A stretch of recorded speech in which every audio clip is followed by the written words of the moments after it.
Okay, so just continuing on from the problem that we were seeing in the last video, our issue basically was that if we were to move our pivot control first and then rotate, everything's groovy. But if we were to rotate first and then try to move our pivot control, everything's not so groovy. We have problems. So we're going to step back there, reset that. Now, this is a situation where we would probably want to invoke our actual brick orient control, the capsule-shaped one around it. We don't use this one too often, except for kind of in extraordinary situations like the one that we now are facing. And we don't want this to be rotating over any real period of time. We kind of want it to just go from being 90 degrees in this position and then the very next frame snapping to being, 90 degrees in another position. So let's take that into account, which means we're going to start rotating from the brick orient control first. But we're going to rotate an amount that's equivalent to what we had here, 90.431, which is what we were trying to match up to in the previous tutorial. So we need to take 90.431. Let's look how that's going to work here, because our rotate Y right now is already 90 degrees. If I start rotating in this direction, you'll see that I'm actually increasing. So I need to add 90.431 to this, which will be 180.431. Oops, and then that's actually what we get. That's not what I want. Why am I getting a weird change? There was this weird shift that happened here. This is the fun thing that happens sometimes when you're using object mode.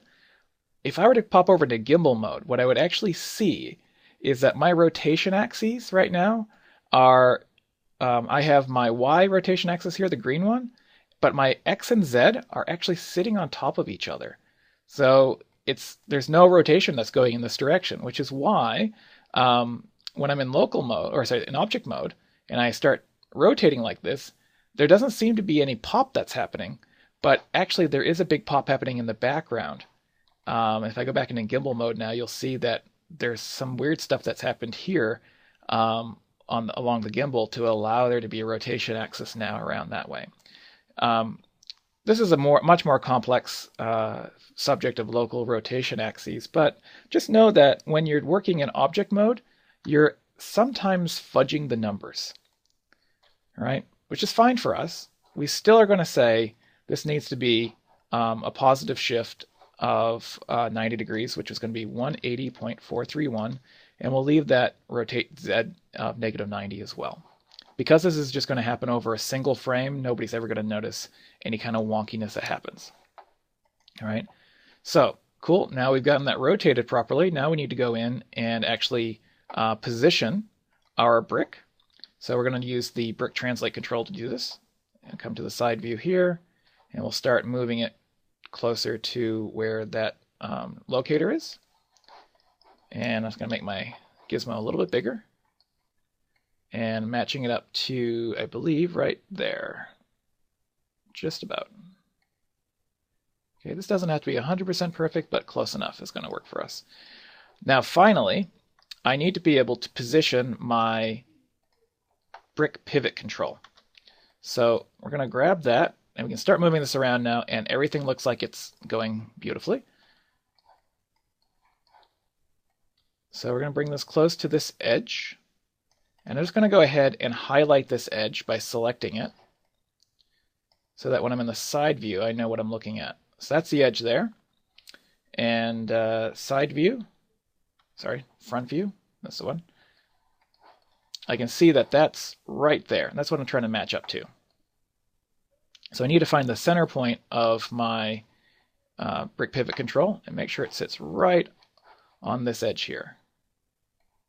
Basically, right there. Now I notice that there is a little bit of a overlap that's happening here. It's probably not going to be a big deal because it's really quite tiny. But it's, I want to make sure that nobody notices it. So I'm going to place the rotation there. That should be fine. And now let's go ahead and say, what is it that we're actually trying to achieve with this frame? Well, this is the first frame where the brick starts to rotate off of this edge. So we're just going to create kind of an arbitrary value, something like this maybe, right? It's kind of like what we did up at the top, the first couple frames that we did. And I'm going to go and grab all my controls there and press S to make sure they're keyed in. And let's just make sure that this all worked. Cool, cool. All right, if we review all the frames that we've made so far, this is what we have. 1, 2, 3, 4, 5, and 6. All right, and what I meant by things snapping is like you see how that orient control was up like that, and now it's rotated about 90 degrees in this direction. And we're going to leave it rotated in that direction for now, because we don't really need to change it. Now, the next frame I'm going to do is kind of similar to what I had done on frame 3, which is where the brick was just slightly away from the ledge, kind of falling down. All right, so go to frame 7 now. I've got to reset my... Let's see if this will let me do this without resetting. We're going to find out. I'm going to move my brick a little bit farther this way, and I'm going to try to rotate from here.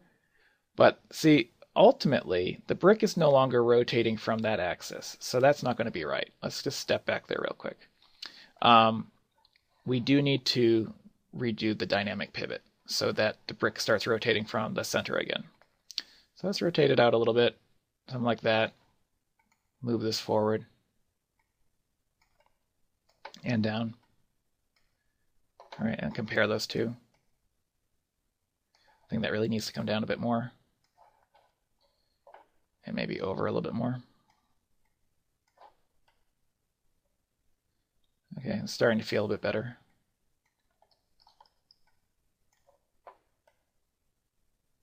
Okay, I like that more. Cool. Grab everything, hit S, and now finally, we'll do just sort of like a last frame for now. Although ultimately, well, actually, I'll decide whether or not I want to do a last frame. I could conclude the tutorial where the brick just lands on a flat surface and then say the brick doesn't really do anything more. But ultimately, it's probably best for it to still land on some kind of edge, something that's slightly an edge, so that it still has to kind of play around and distribute its weight before it completely goes stiff, stops moving. So here we go. I'm going to, again, reset the dynamic pivot, and now I'm going to rotate the brick like this. We'll just say that the brick may not actually go much more than just sort of a small rotation like that over this distance. It's lost a lot of its energy. And we're going to bring it down, bring it out a little bit, and we're going to have it start contacting the floor. So I can kind of cheat this way, sort of see through the floor, and bring that up just to the moment that it contacts the floor. There we go. All right, so that's just a little bit of an angle there, not a very big angle. And this is a situation where having some reference would actually be good to figure out what does a brick do when it has a lot of downward momentum, a little bit of forward momentum, and lands on a very narrow edge like that. How does that react? And, you know, off the top of my head, I'm not really sure, so I'm going to guess. All right, so I'm going to grab all these guys. We'll say S. And now go to 9, dynamic pivot again. And we need to get back to where we were here, which was knowing that the pivot is on this edge right here. So I'm going to go in and again grab my, not that, I'm going to grab edge and find the critical edge that I'm matching up to, which will be this one here. Create that locator there. Cool. Now on frame 9, we rotate to match. So something like that. There we go. And we need to position this close to that locator as possible. Oops. There we go. And so pull that back a bit. Cool. And grab that. I'm going to make that a bit bigger so I can more easily see it. There we go. And rotate to match.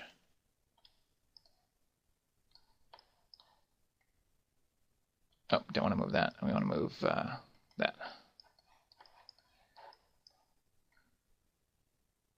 Okay. And I'm just going to pull that up just a little bit. Somewhere around there. Pretty close. Cool. I think that'll be good enough. Now, I am really cheating here because ultimately I'm not having the brick rotate on any axis like there or there. It's just kind of always landing flat, so it's really, really cheating. And if you wanted to really challenge yourself, you could try to get the brick to land on different axes and see what the weight distribution does. But sometimes just learning this process is enough. All right. And so what it needs to do now is come to a rotation forward based on this guy here.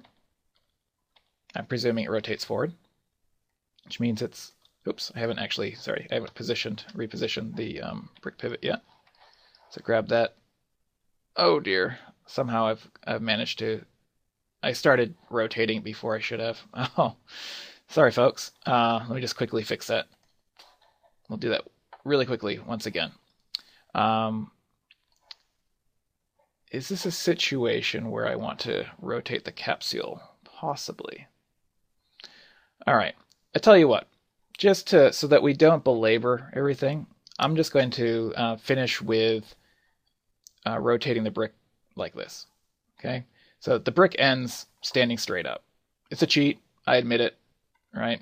But ultimately, I just need to sort of save some time here. I don't need to completely waste your time. I think you probably figure out more or less what's happening now. And you get enough stuff to contend with. So I'll just push this over here, grab the translate control, move that down to a reasonable position there and say, ta-da, the brick is more or less correctly aligned. Now this is just slightly off because this guy is rotated at a 0.431 angle. I'm just going to set that to completely flat angle there. I can get away with a couple cheats like that when necessary. So we'll pop that up just a little bit, flat on the floor, and say, for demonstration purposes, probably good enough. Okay. Sticking into the floor a little bit more than it needs to. So grab that, just the arrow. There we go. Pull that up just a little bit more. Okay, that's probably enough. It's probably good. I guess that was as good as it was going to get. Okay, so I'm going to make sure to select everything there, S, and now let's just review what we have. All right, make sure that that looks correct, lands there, perfect. Cool.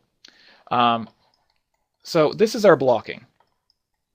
Now what we need to do is time it out and create the spacing in between.